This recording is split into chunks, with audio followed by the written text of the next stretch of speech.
So po, magandang umaga po sa inyong lahat. Kasi may sigaw, balik ka. Welcome again to JLat Vlog.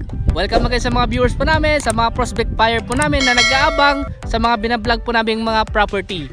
So po, for today's episode po natin, andito po kami ngayon sa isang barangay dito po sa aming hometown, dito po sa bayan ng Kuya po.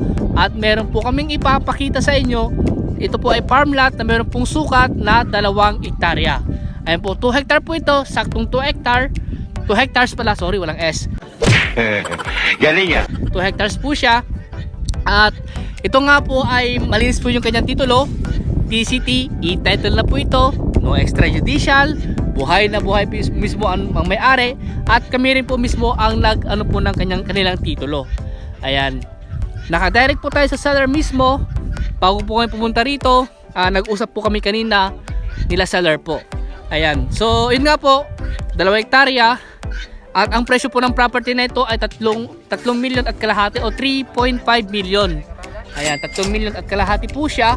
At ito nga po ay, yun nga po sabi sa akin nila seller, sa 3.5 million, pag-usapan nyo na lang daw po yung obligasyon ng bawat isa.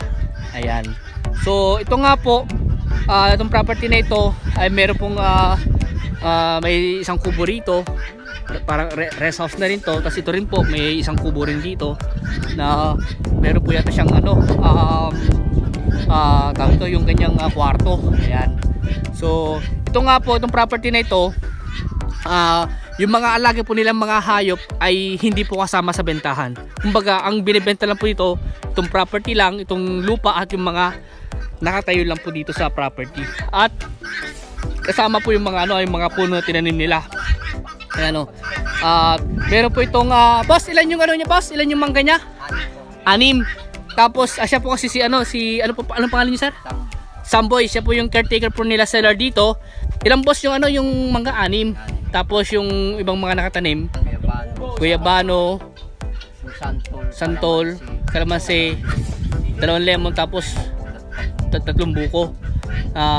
Yun nga, may CR na. Ayan. Ayon po sa ayon po sa caretaker po nila, sinabi po nila yung mga nakatanim po dito sa property na ito. At may mga iba-iba pang mga puno na nakatanim. Ewan ko lang, siguro tumubo na po yung mga yan. At mga halaman po nila madam. Ayan. Maganda yung mga halaman niya dito. Yan po, may CR na po dito. At meron pong 2 deep well lang. May 2 deep well. May 2 deep well. Ayan, meron po silang mga tawag dito, mga storage, po. Ayan. Ilan yung CR niya dito, boss? Ilan? Isa lang? Yung CR doon. Tapos ito naman, to? Generator. Yan nga oh.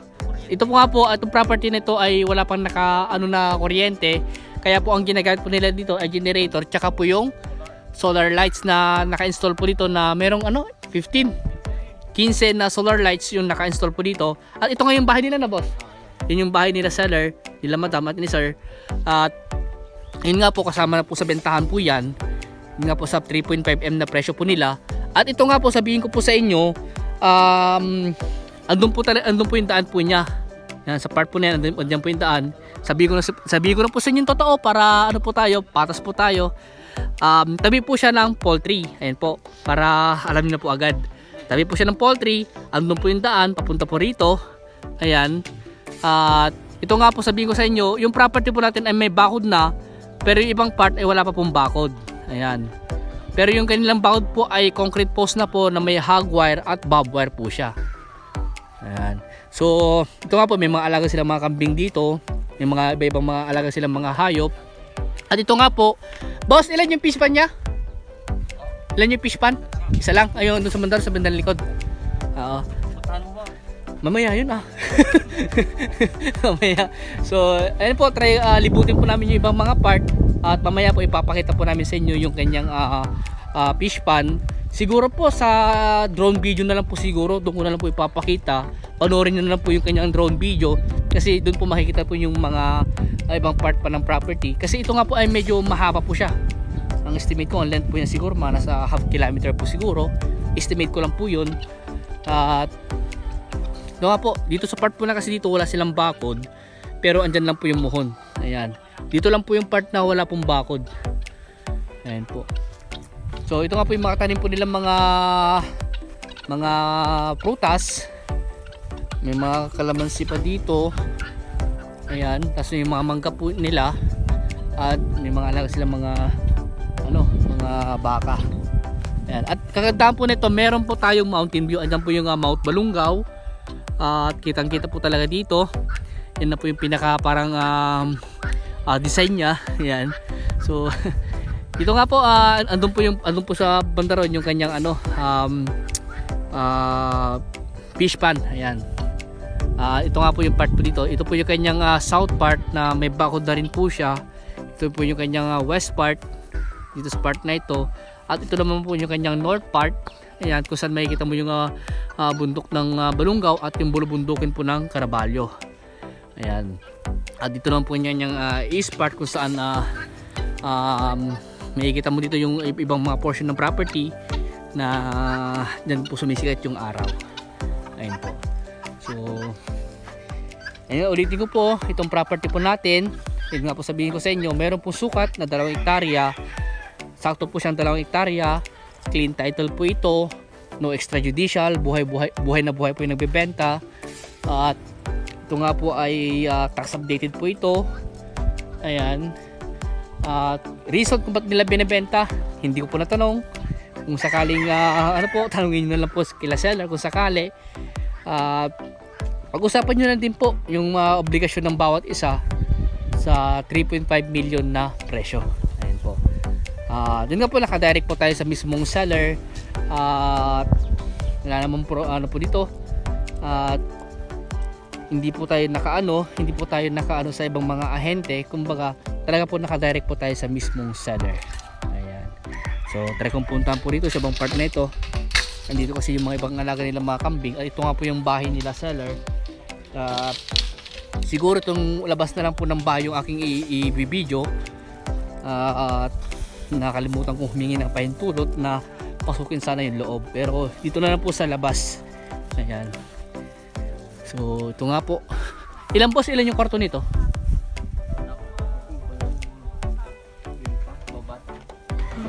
Pero yan na yung pinakwarto nila.